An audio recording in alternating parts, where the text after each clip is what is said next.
So if I'm setting up a 100-litre Reef Max aquarium, what fish and corals would you be recommending? That's a really good little aquarium, but I'd still start with something a little bit easy, something like a green chromis, cheap little fish, very tough and very hardy, and then of course everyone loves Nemo. The clownfish is a very good, easy fish to keep. And what about some corals for it? Some very simplistic corals you can get. That tank's got quite good lighting, so you could do a few good corals, but to start easy, we start with some corallimorphs. Cheap little thing, very tough and very hardy. Some small leather corals would be fine, Sinulara species. Can't go wrong. Can't go wrong.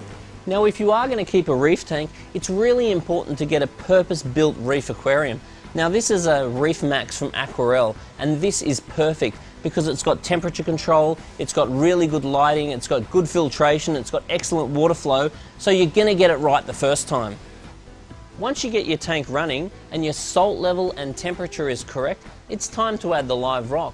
Now after your living rock's been in the aquarium for about 3 weeks, head down to your local aquarium shop and get your water tested, or if you're feeling really confident, get your own test kits and check out our fact sheet for more details on what to do next.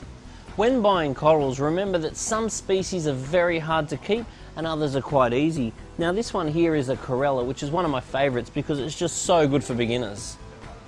Now that you've got the corals in the aquarium, it's really important you monitor them and make sure they're opening up properly. So you need to give them room to make sure they don't sting each other, and you need to watch where they are in reference to light and water flow. So if the corals aren't opening up after about a 3-week period, you really need to move them. The next step is adding the fish. Now make sure you acclimatise the fish to the aquarium before you release them. Only ever add a small amount of fish at a time, and to reduce the chance of disease, always wait 1 month before adding any more. Now everyone's got a heater in their aquarium, but one of the biggest problems faced with any reef aquarium is actually high temperatures, which can damage your corals. So depending on where you live, it's also really important to consider adding a chiller, allowing you to maintain correct water temperature.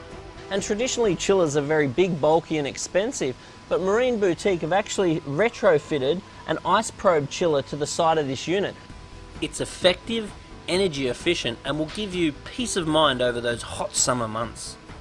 As you can see, a marine aquarium really is a wonderful hobby, providing you get the right equipment and advice from a reputable marine supplier such as Marine Boutique. Check our website for more details and fact sheets.